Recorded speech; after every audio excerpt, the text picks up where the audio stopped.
Hello and welcome to another Tonebase live stream. I'm very excited for today's stream because we've invited a good friend back again onto the show to talk about one of the most iconic pieces that there are. And I'm very happy that I'm here with my dear friend TY. Hi TY, how are you doing? How are you doing, Martin? Nice to talk to you again. And yes. So, Uh, and yes, so TY, you're a GFA winner, and you played this exact piece that we're going to talk about today. You played it in the finals, right? What's your personal yeah. story with this piece? My personal story of this piece. So when I was choosing repertoire, to play in a competition, you think it's always a hard choice because what piece you choose, there are pieces that are like in the trend right now. Like everybody plays the competition repertoires, and also there are music that you really want to play yourself. Is very personal, but might not be the perfect piece for the competition. Um, like you would try to battle that out. Like, what do I choose to play? And then in the end, I choose, I'm going to play something that I really would want to play. I want to say something personal, and something I'm confident and comfortable about. And that's like a choice. Yeah, Beautiful, beautiful. So that was a yeah, very because my intuition would tell me never play Bach in a competition because right. everybody has their opinion when it comes to performing Bach, especially when you perform them for a competition, and then especially the iconic Chaconne, which is a huge, massive piece. You know, you have the suite, like with the movements, and then at the end of the suite, you have the Chaconne, which is like longer than all the rest of the piece of the suite. Yeah, So today right. we want to talk about the Chaconne from a player and performer's perspective. On Tonebase, we have been already doing streams about the history of the piece, about the theoretical and harmonical background of the piece, and some of these are also live on YouTube. And with that, I'm also welcoming the audience which is tuning in from YouTube. Welcome everybody. This is a live stream from us from Tonebase, and we aim to democratize access to the highest quality music education, and we do this with fantastic streams with GFA winners like TY. So TY, what like maybe we can rewind a little bit. When you were Yeah, learning the piece, was there a yeah, particular passage that you were afraid of when you were learning that piece, where you know, damn, oh, this yeah, is gonna be hard probably? yeah. So at first, everybody will think, oh, that's gotta be the place where it goes fast. The like the fast scale section. But at the end, I actually discover everybody different. But I think on the road of the exercising, the practice, we would encounter similar, difficulties. So for me, the most difficult thing is the beginning, and The during beginning. many times, when you perform or compete, you realize, or you run through at rehearsal at home, you realize the first like 8 measures would determine your whole performance. And because especially many artists were like how to say it, like perfectionist. Yeah. So if the beginning was not 100% how you wanted it, and then you kind of like, it's already ruined. But you And have to then, keep going. and then you have these 12 minutes of piece still going on. Yeah. Yeah, that's right. So Beginning is so hard. Yeah. okay, what Yeah. okay, let's I will jump right in. Can you play the beginning for us and tell us what makes it exactly so hard? What are the pain points of the beginning? All right, for example, the very first micro phrase, right? This is the first cell, right? And then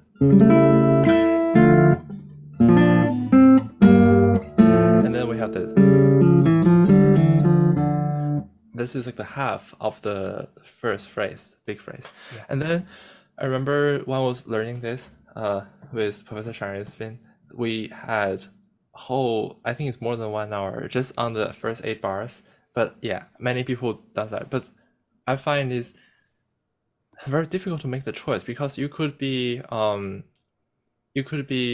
at the beginning, because this is like starting from second beat. Second beat is a little bit more emphasized. It's like bum ba dee dee dee da. But then on the exact opposite side, when I play more and more, I find but I find the energy goes to the end. So I find it's like bum, bum, bum, bum, bum, bum. These two are pushing ahead, and then bum, bum, bum, bum, and then I come down. So it's so controversial, like inside my mind, you know. It's like the beginning is supposed to be stronger to a little bit less, stronger to a little bit less, but after I play a little bit, I find it's actually I want to start very decent, very strong, but I go forward a little bit, and then come down. It's like, and then also the balance between the three voices. I tend to like more when we have more bass and more thumb in the beginning passage, but the balance is hard. I cannot guarantee every time I play I like it 100%. Okay.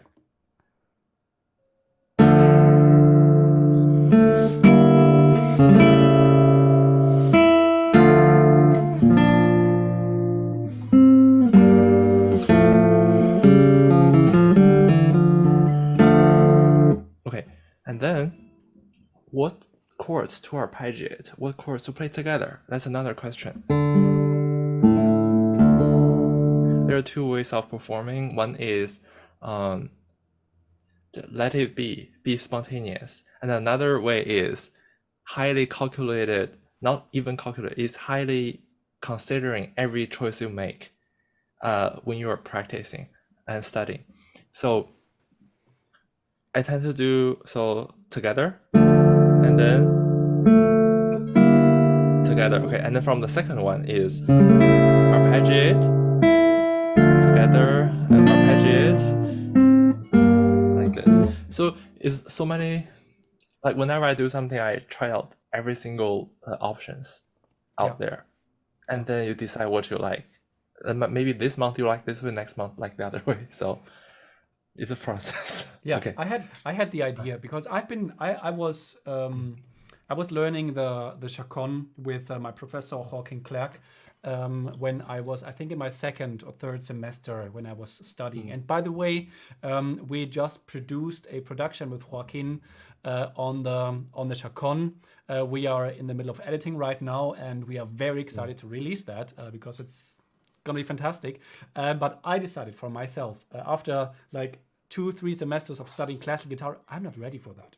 You know, this is a monumental piece, and I'm like 21 or something. And I didn't feel like I could play it somehow, but there's not so much that I can contribute with my performance. So I had the idea, and maybe I can convince you to do something like that, because as you said, 1 month you like this style, 1 month you like it the other way.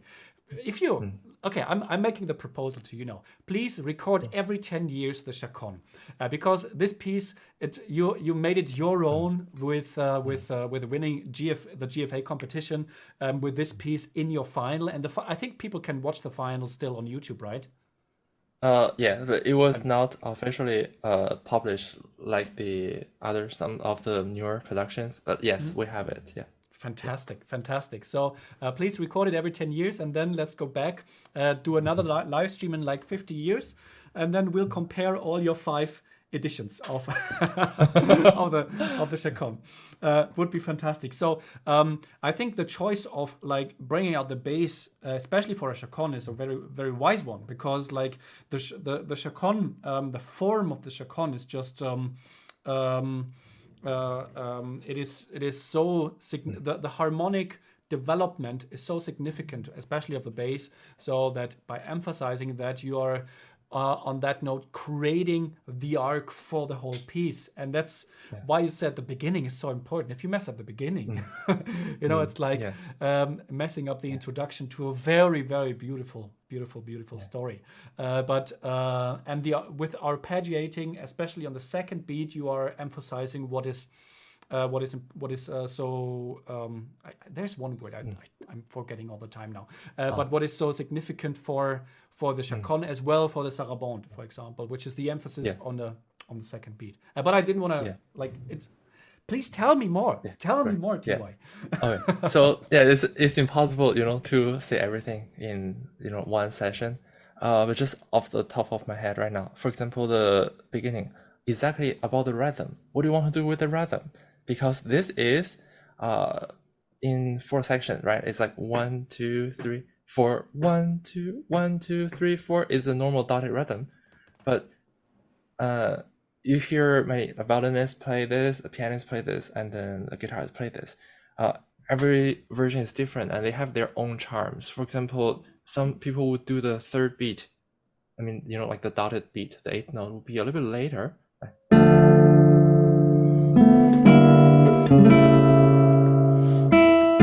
Some people does that. It's kind of more kind of leaning towards the next chord, or is exactly by the time.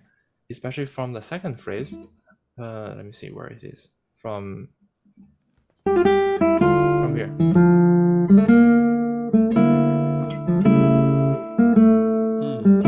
I have to admit, from here, from the second big phrase, I started to overdot. I dot like 2 dots almost. Yeah. So it's a kind of personal preference. What do you want to do? Or, for example, the strict rhythm would be.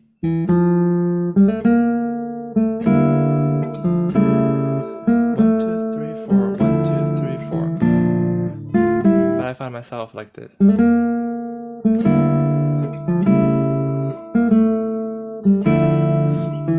It's harder.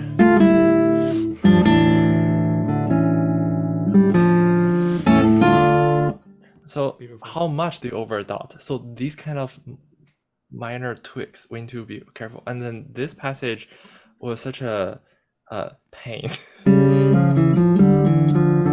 because you want to preserve this, and then we have limited fingers. So the fingering was what I use is like the 4 2 1 1 4 1 2 4.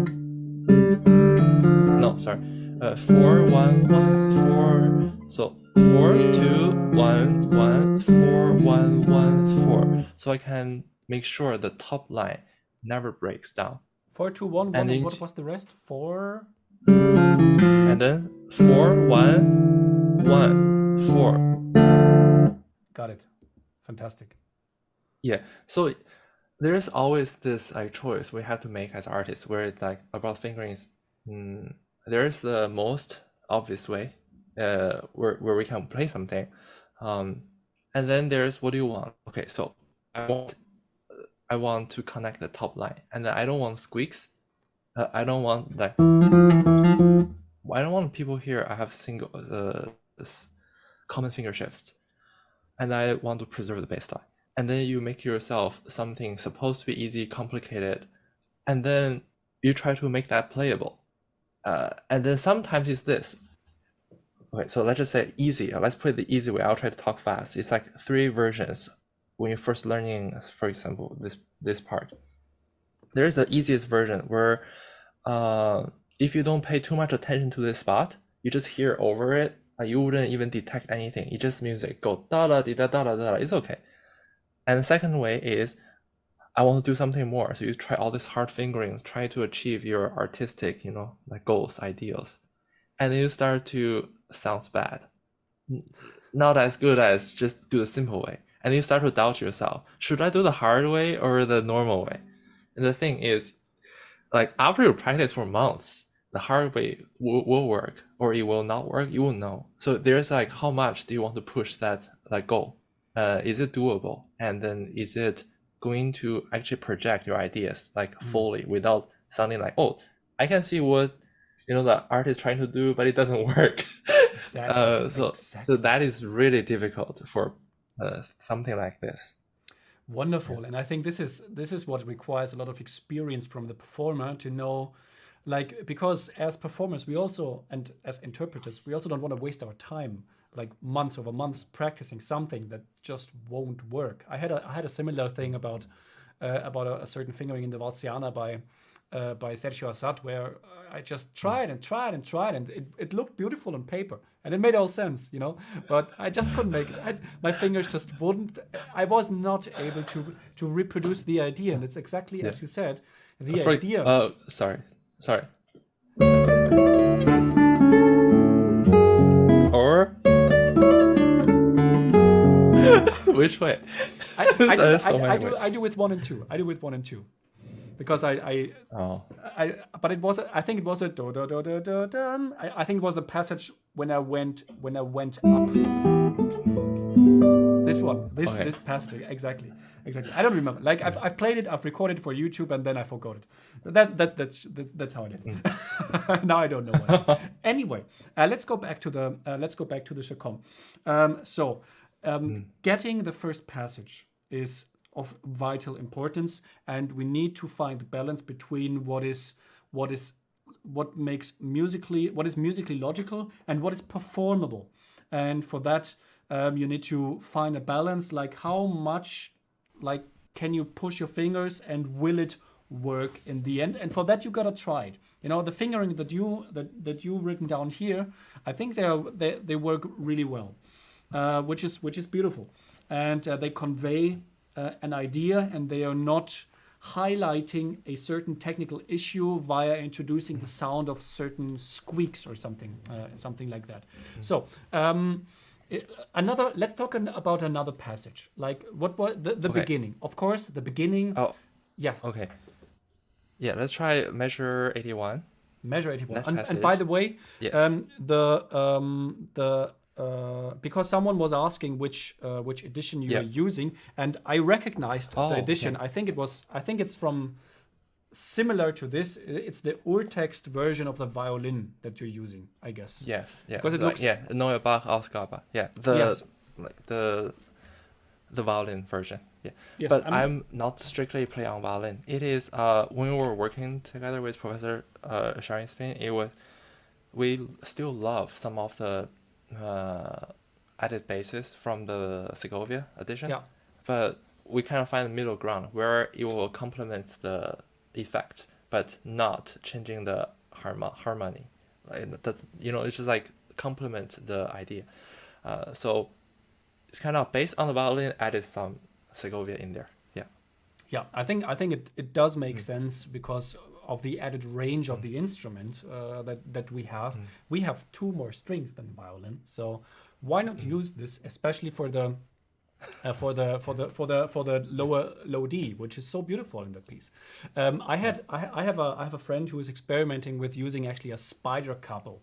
The couple that only presses down certain strings, so that you have, I think, somewhat between the second and the third string, that you have the tuning of the violin. So some of these scales work, I think, much better when you are actually in the violin tuning, which is he's not finished with his transcription for Spider Capo yet, but I might be interested to see what this has in store for us. Wow. Okay, talking about Spider Capo.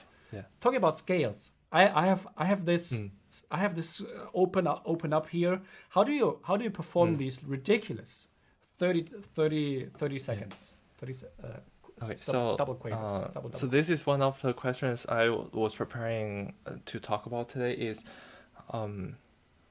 how do we conquer the fast difficult passages? Maybe we can play the whole piece, but only there's like this, like 10 measures. Okay, it's just that we can never get it done. So let's think. The first would be fingerings, and then second would be you see where is always slow us down, and then we try to practice. And how do we practice exactly that spot? Would be let me see where would be the hard spot. For example, the last 2 lines. Right here.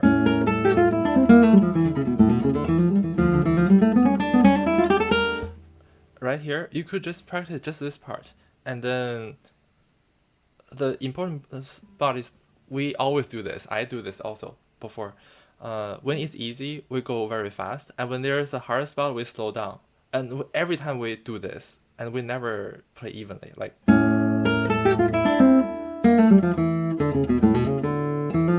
like this. And if we do this, I mean, unconsciously we keep repeating, like a non-perfect version of this practice. So it's no. So we have to have patience, actually, with the metronome, and then find the speed, like common speed, where we can play.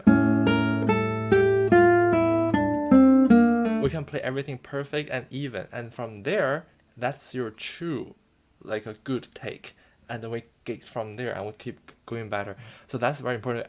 A lot of us, we just like, oh, this is easy, like, oh, that's easy, and then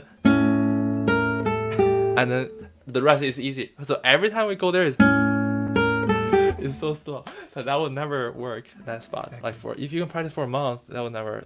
So that is important. And then for fingering, not only I always do my left hand fingering first, and then right hand fingering. Of course, they are all bound together along with phrasing. And then so what I wrote 10 bullet points for like how to play better Chaconne. The first one is have a great teacher, or a great mentor, or someone like a recording at least. So this is like learning Chaconne is like Bach is like a long process. It's great to have a good teacher can guide us through it. And then the fingerings. If there's something that doesn't work, is a lot of time maybe it's because the fingerings we use doesn't work with our hands or doesn't work with anybody. So instead of keep stucking on the same fingering which doesn't work, you keep practicing, change another fingering, or you watch other videos of how other people play the same spot. You get ideas from them.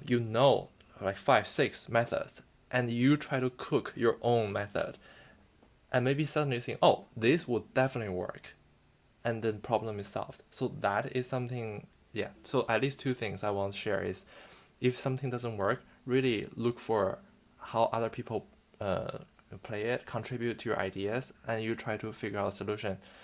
And also the second point is, when you practice a difficult spot, really slow down everything, try to make sure like you can play at an even speed perfectly first, and then gradually go from there. Everything must be equally go up.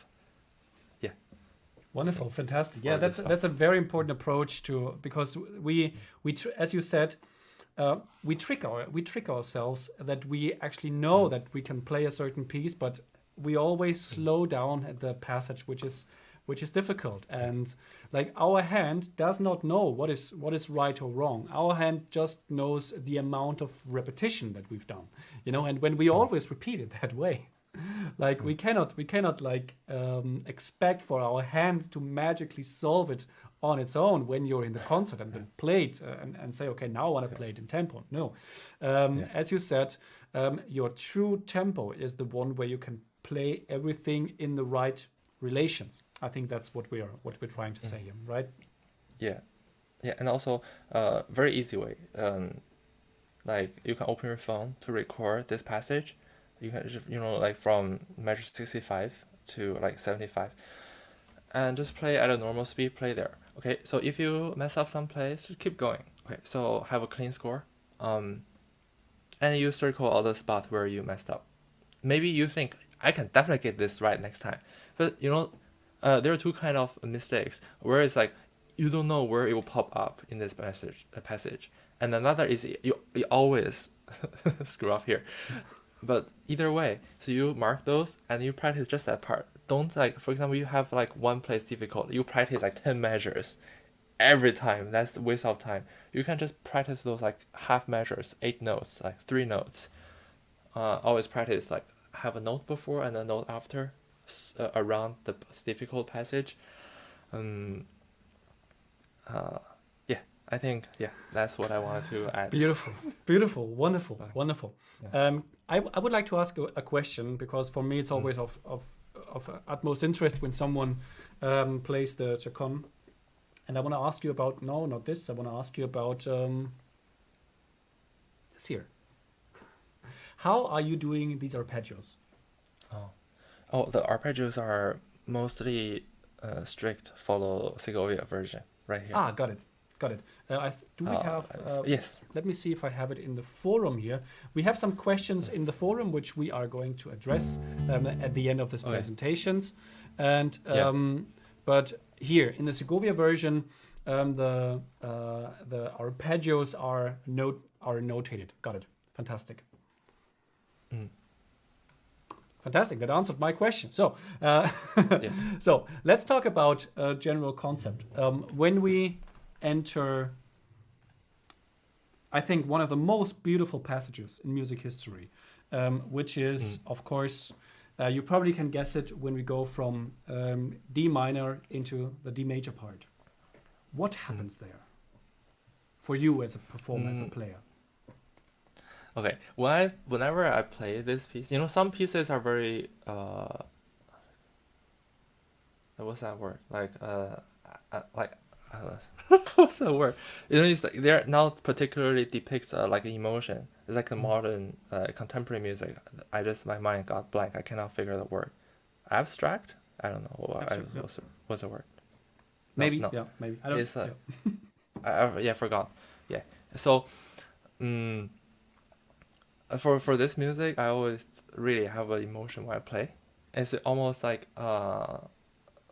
because I always say that I dedicate this piece to my grandfather when I play this, because I really kind of feel in that emotions when I play this, because he's an important person in your life and you receive so much love and care in your life, and you appreciate that kind of feelings. And then so when you play this piece, whenever I arrive this part, I think of different things. Sometimes you kind of remember the memories or the feelings you had about like daily life or something. Or sometimes I feel like, okay, that moment is a little bit sad. I'm sorry. So it's like, okay, let's see.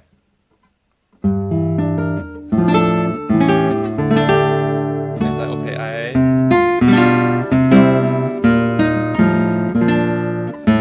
I'm so, because, okay, my, okay, after I, won the first ever competition in my life around 17, and my grandfather passed away. Before he passed away, my parents were able to show him the pictures of me on stage with the award, and he said, "Oh, so beautiful," and then he went away. So that is something, and he was like the most loved person in my life. Like I love him the most, my grandfather. I admire him so much. So I was sad I couldn't be there with him when I was like the last moments. So it's almost like you're angry that you lost someone you love here, but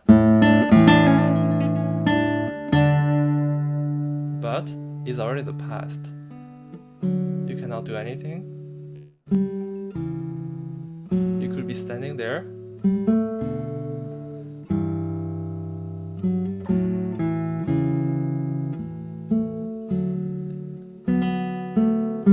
Try to heal yourself.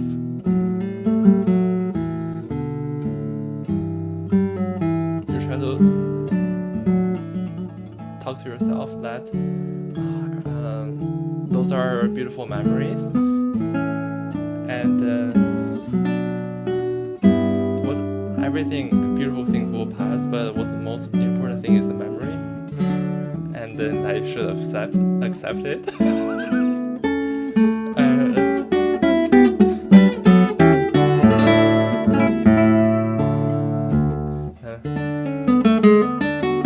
Here is a little bit more emotion.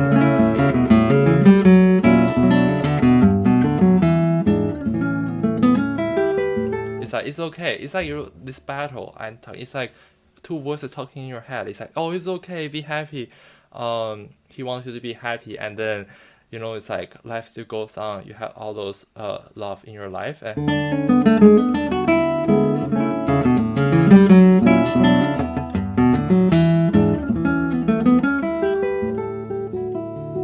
I'm still sad.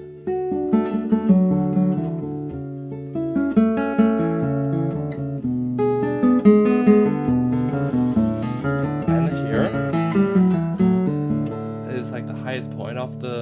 highest pitch of this music, I believe.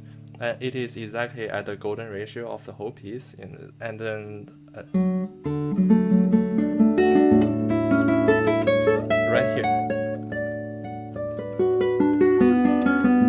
That moment is so fragile, so and it's like the highest moment, but you can play it at the thinnest sound. It's like that moment, kind of you touch heaven and you go back. I don't know. It's just like all these things. All personal stories, and I mean, these just came off when you play. I'm sorry if I overshare. No. This is man. Thank you so much. That really touched me. That was beautiful. Like almost got tears in my eyes. It's beautiful. Thank you so much for sharing your very very personal memory with a piece, and I think that's what really masterful, great compositions help us. They put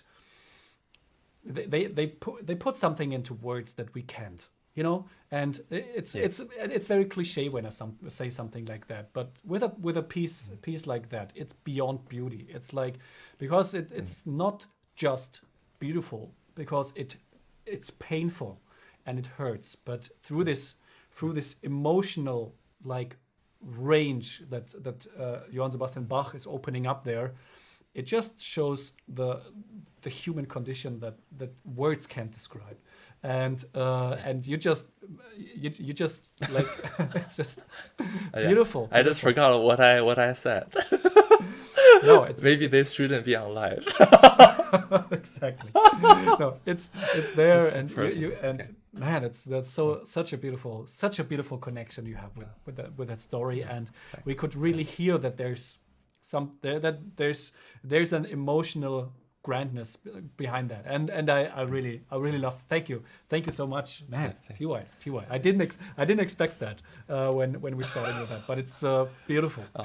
Yeah. So but every time I am asking with someone about exact the same passage, like when you move from D major to D minor to D major, there's just something that happens, and it's absolutely it's what great music does with us. And I'm thankful that we could share this moment here on Tonebase, and it's beautiful. So okay, what else is there to say? If you don't mind, I would jump into some questions that we have. Yes. Because we have some very, very interesting question about this piece, and probably gazillion questions. Okay. 1 second, Martin. Yeah, sure. Just one moment. It's like the 161, measure 161. Yes. The three notes, like.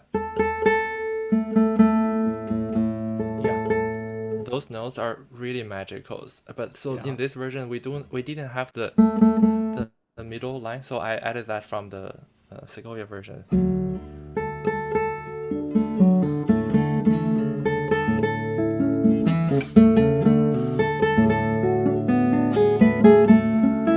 Sorry, my noise cancellation is on. I cannot hear myself.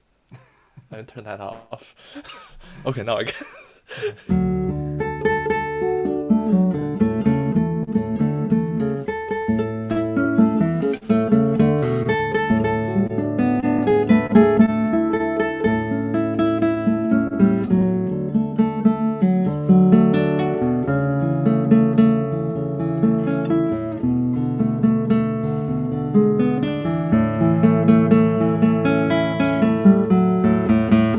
Right here, this is also one of my favorite passages.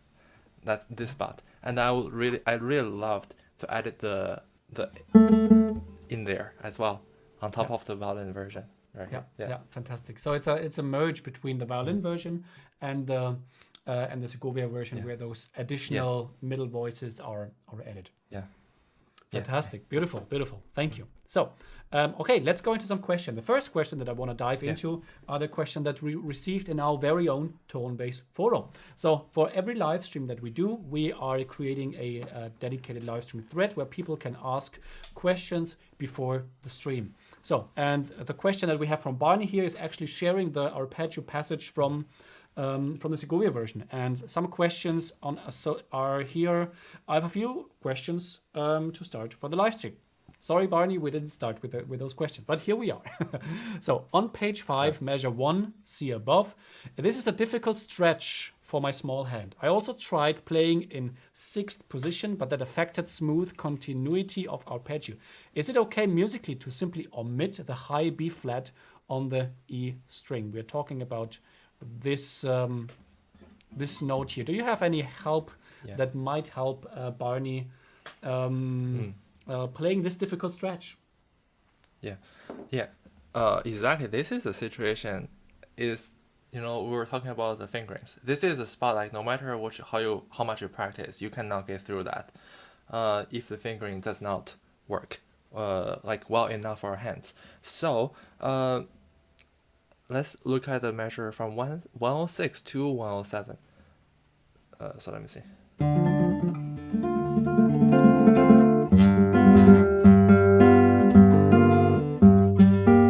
Okay.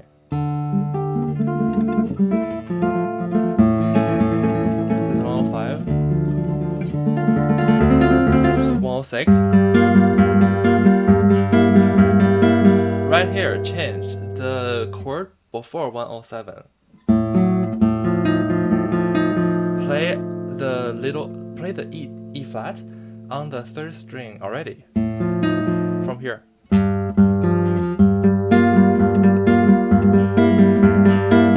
Okay, and then open A.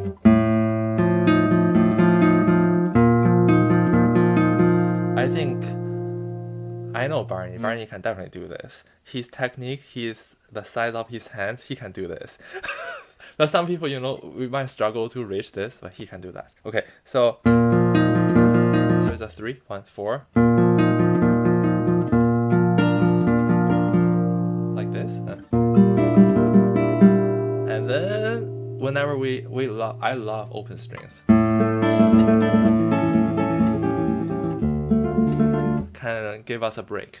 It's like we can finally get out of work. Okay, so at that point, I just wanted to add for our YouTube audience that TY already hosted a 2-week intensive course in the community forums, and this is why TY knows our members so personally, which is fantastic. Of course, you know Barney because Barney is very active in our community, and if you, dear YouTube members, want to have the chance of participating in those 2-week intensive courses with famous artists like TY, for example, then I invite you to start up a trial on tonebase.co, and then you'll get some awesome insights like this one here. Okay, back to TY. Okay, I think we got that because people can rewatch this section, right? Yes, Martin? they can. Okay, great. I'll just play one more time. Okay, so 106. So we have a bar. And prepare, open A, 0, 1, 4, 3rd string. And 6th string, 4th, 3rd. And hold, maintain the B on the bass, B flat, and then maintain 3 and 2. Okay, and then can get out. That's it. Fantastic. So you are actually in the 6th position for this one. This is what Barney was trying, but I think by using this intermediate step of going with the E flat on the 3rd string, this helps you go into this position. I think maybe he was doing this. I don't know. Maybe he was stretching like this way. So I don't know.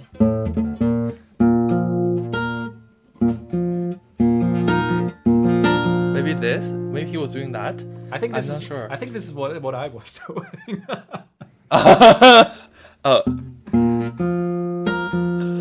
Okay, you know what? Thumb can help. Oh man. We have also a beautiful tone-based lesson on stretching, and people associate with stretching always this stretch, while your hand can stretch much wider when you implement this direction as well, which is, I think, especially for passages like this, also already between the F and the A flat, it's like when we try to stretch it like this, it's super hard, but when we add this kind of rotation, It Yes, helps. that's It right. helps so much. Fantastic. So Barney, rewatch that section because this is gold. Next question by Barney.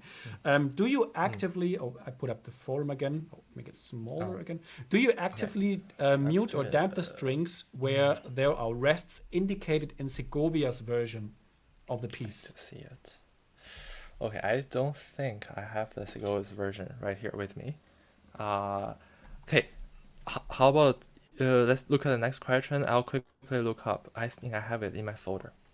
Fantastic. Yeah. The next question is: do you follow Segovia's fingerings for shifts, for example, in the scale passages, to keep notes on the G string, assumed to keep the timbre consistent? Like how Oh, closely do you follow? okay. Oh, I don't.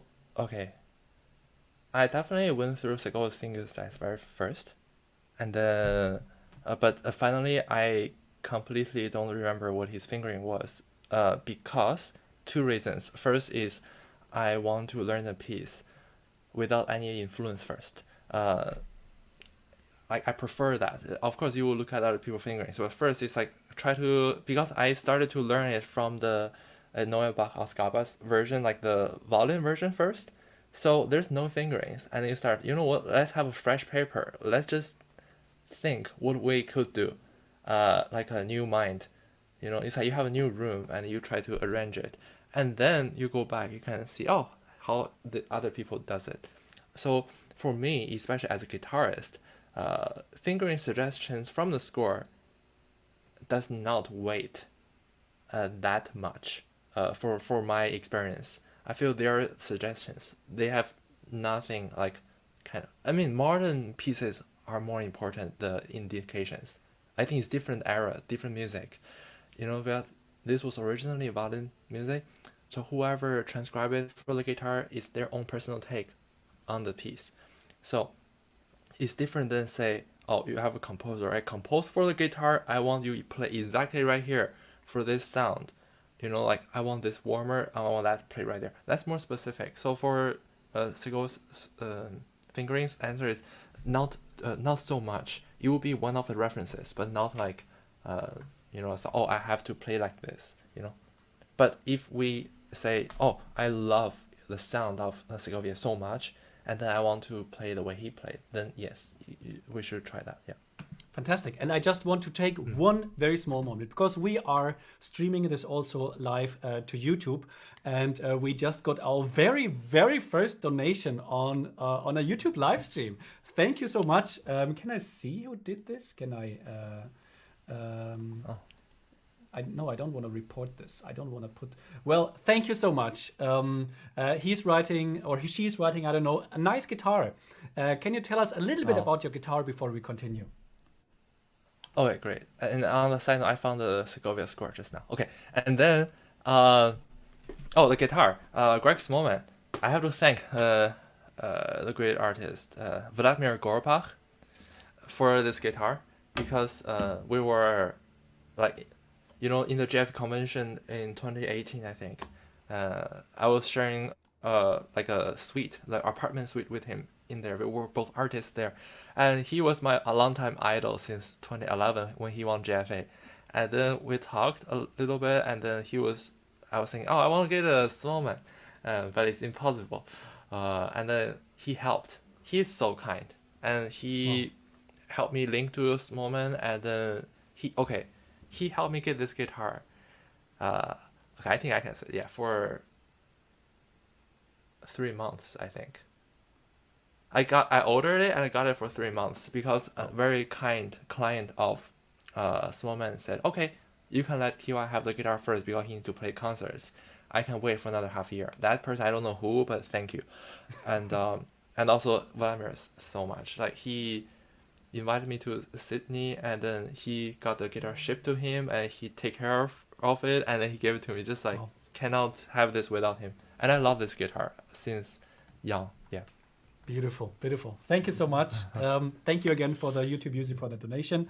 And okay, let's go into your Segovia version. I'm afraid we cannot share the share the screen for that, but maybe we can talk about this specific about the rests in the in the Segovia version, and if you if you take those into consideration. Okay. Well, I can send a screenshot to you. If you can bridge that time while I need to open that, then I can bring it up. But maybe we can talk. Maybe you can talk a little bit about another question while I open this. The other question that we have in the forum. Okay. First of all, TY, your GFA version is amazing. It can still actually move me to tears. By Brooke. Brooke is also here in the chat. Just also very active here in the chat. And you're world class, bravo. And the question is, what compromises or alterations did you make? And before that, we got another donation because he made me cry. Richard Ryan wrote that you made him cry and donated a little bit of money in our YouTube stream. Richard, thank you so much. I hope it was. I hope that you also get some joy out of this live stream. Okay, the question: what compromises or alterations did you make to make it work for you? Oh, okay. So, what compromise did I make for it? So let me think about it. It mostly, okay, compromises. Okay, that's a good question. So I think while I was learning this piece, mostly I trying to think what could we do more, not by the score but by the sound. Like what sound do you have in your mind that you want to create? And so, for example, very beginning, okay, so the voicing, the original voicing, and you can see on the Segovia's voicing is this. So D, A, D, F. That's not the original. Original is this. Original is D, F, A, F. So do you want to sacrifice that for this? Or you want to do original? So that would be a sacrifice. So it's like, either you choose, if you really cannot make that, you can sacrifice the music, the ideals, what you wanted to do, and try to play a playable version, or you know what, let me try to push it, and then like push myself technically, and then make more effort to make it work for what you want. So I think that's the like hard decisions to make for everybody. Like, you know, nobody can play everything they want, but I cannot remember which spot where I had to make that choice, but that's a example where it's something very difficult, because this stretch is really difficult. But if you can do it, try not to sacrifice first. Wonderful, thank you. And during your explanation, we got another little small donation by the same guy who was recommending, who was commenting on your guitar. Your small man is indeed very nice. Thank you for the great lesson, and thank you, TB. Maybe tonebase, or I don't know. But thank you so much. Thank you so much. Okay, I have the Segovia version up here. I believe I can put it up on the screen like that. Yes. That's the Segovia version, where you can see there are a lot of rests. Particular. Can I also here, for example? Oops. Yeah. Example like this. Okay, let's talk about these rests a little bit. Oh, and TY donated himself also something. For Martin. Great post. Oh man. Thank you so much. TY, my biggest fan. Yes, I'm your biggest fan. For sure. Yes, I am your fan. Yes. Thank you. Yeah, I love how you host, and then man, thanks. Your insights, and the way you talk about music, it feels so nice. Yeah. Thank you. We do these streams once a week, and on Tonebase. Some of those we decide to stream to YouTube. For example, this one here. And the next stream that we're going to YouTube is actually already on Monday, where we invite Marco Tamayo, and the stream will be on the path to virtuosity. So please make sure to tune in for this one. It's going to be great fun, and I enjoy these, and thank you, TY, for your kind words. Okay, let's talk about this here for a second. Okay, so we can see the first time. Let me see. So yes, the third measure, the bass, I mute. Let's see the second line.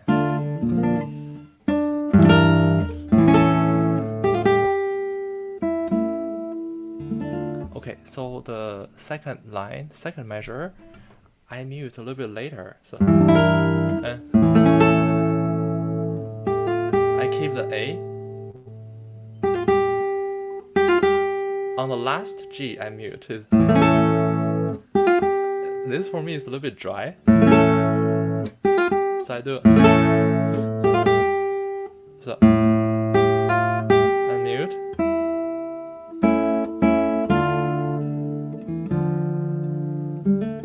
Yeah, I always mute a little bit later. I mute on the last note. Got it.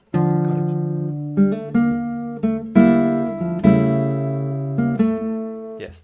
In here is very. Oh, just one little thing. Try to hear this line.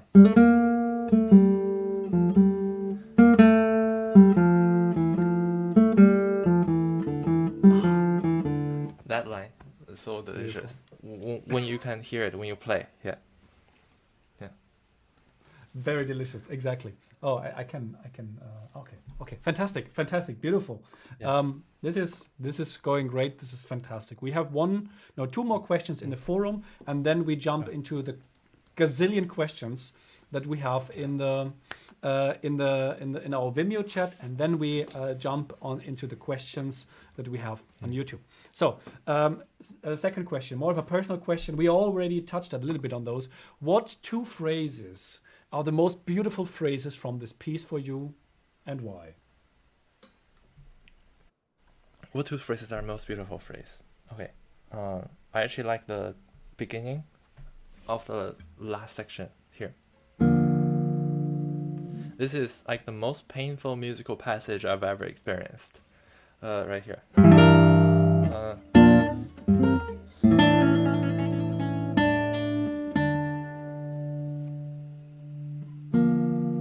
Oh.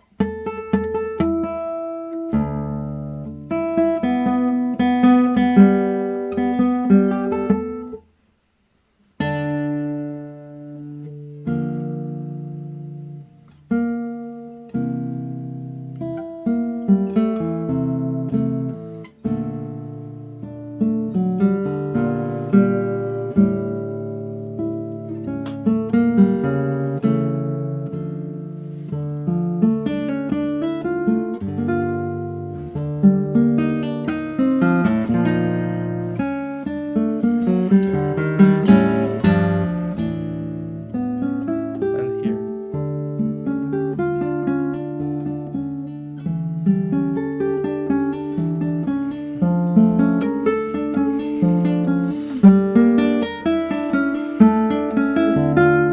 This part is definitely one of my favorite. Beautiful. This was Yeah. in 209. I think this. Oh, here it is. In 209, that's where it was starting, right? Hmm. Yeah, it's Yeah. heartbreaking. It's when we move from D major back to D minor. Yeah. Man. Yeah. And Okay. then that's it. Yeah, the second part would be 161, like here. That would be the second spot. Okay. Beautiful. So, next question, the last question by Brooke is interesting one. Can a guitar play this piece better than a violin? Why or why not? Okay. I think do you say the apple and oranges? It depends on what you like, because I like both ways so much, and my favorite violin version was by Nathan Melstein. Like his version, there's like he was playing this as an encore, which is unusual. Normally encore you play something 2-3 minutes, Yeah. 4.5 minutes max, play like quick scarlatti and that's it. He played this, I think it's as an encore. I'm not very sure. I heard it. I saw somewhere as encore, and then he played and he wiped his tears a little bit. That performance, when he was older, that one was my favorite, and maybe of all time, of all instruments. So I do love violin players so much, but something about the sound world of guitar is unique and so warm. It hugs you. You know, it hugs you when you play with guitar. So I love it as well. Beautiful. Thank you so much, and thank you to Carlos A. Bolivar for another donation for our YouTube live stream. Thank you so much, Carlos. It's very much appreciated. He says thank you for your insight and thank you for taking the time to answer all these questions, TY. That's absolutely fantastic from you. So now these were the questions that were submitted into the forum, and now I would like to jump into some questions that we have in our live stream chat here. So the question, the first one by Ben. Stamina is so hard for me to play completing the piece. How do you keep the energy going in this piece? Energy, you mean by emotional energy or physical energy? He's talking about stamina, so I think it's about Stamina. like really the physical energy Okay. that you need to go through this piece. Okay, I really do think a lot of us, when we play music or something, we spend too much gas on excessive tension. And how to reduce that is not by playing lighter, but is to, so it's a long process. For example, if you play a section, the difficult, the fast passage, you can try, try to play at a very comfortable speed. Make sure every shift is clean and clear, and that between every movement there's no struggling or something. Just try to practice from slow, basically, and then gradually go up to speed where everything you may play 121 against 4 when you are not there yet. You can play that, but you will struggle through.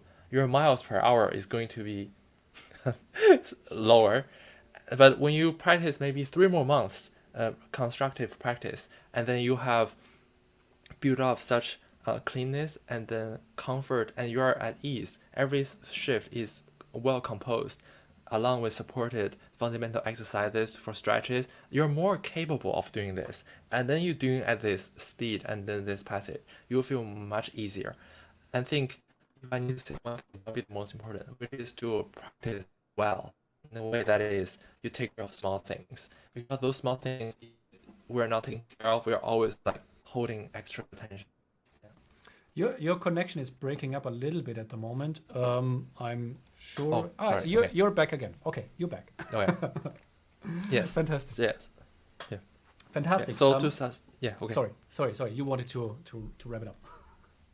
No, I'm done. I'm not sure if I was. Okay. Yeah. No, we thank you so much. So next question, we already answered that by Barney. Which version of the piece you use? You use a merge between the violin version and some added basses from the Segovia version, right? And along with that decision also comes if your sixth string is dropped to the low D, right? Yeah. Yeah, fantastic. Just gives this Yes. satisfying oomph down below.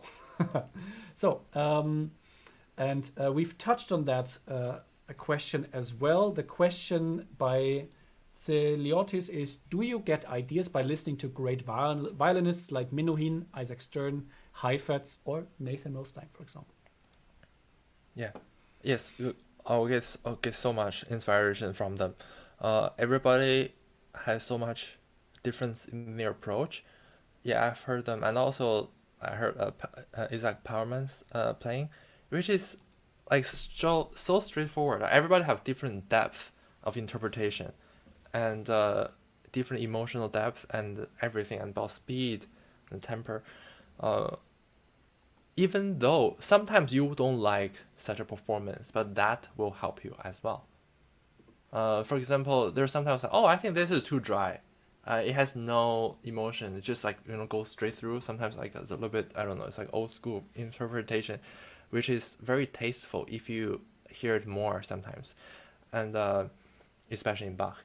So you can add your own kind of feelings into that existing performance, something like that. And then, but after that, you kind of get another perspective, and also by before talking about experiment fingerings or interpretations, I find myself sometimes spending like trying something new, and for a month it doesn't work, and I come back to my original plan a month earlier. It's like you wasted so many hours and energy on something that doesn't work.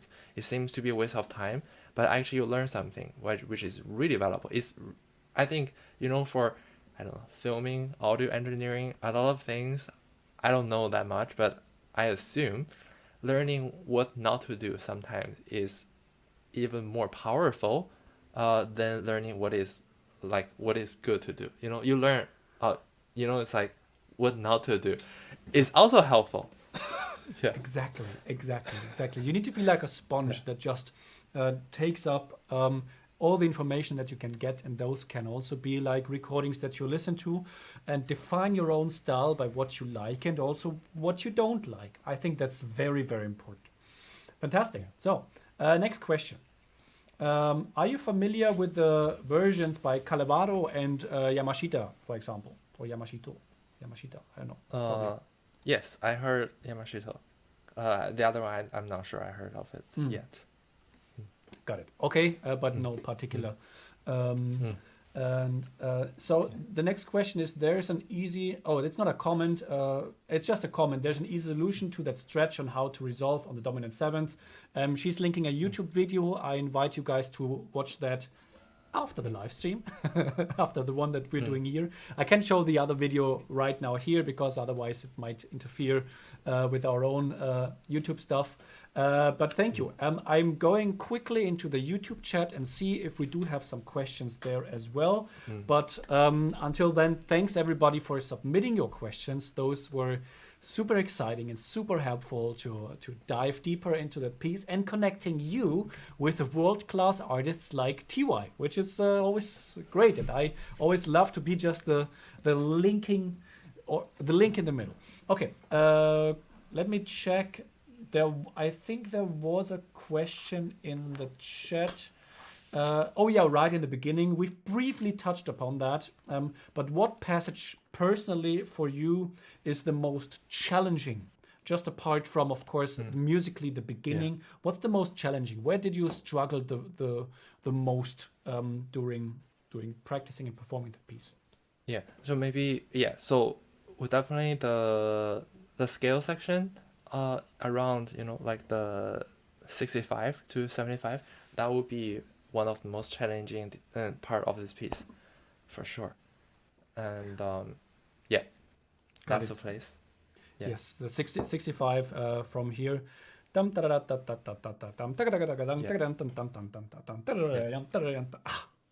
love it. I love it. Do you have any is there any particular trick that you're doing? Probably slow down, level it, and then bring it up. I think that was your approach to that passage, right? Yeah, or you can practice dotted rhythm. Dotted rhythm, exactly. Dotted, reverse dotted, all the tricks that we have up our sleeves. Yeah, and now also practice really loud. Tell me about that.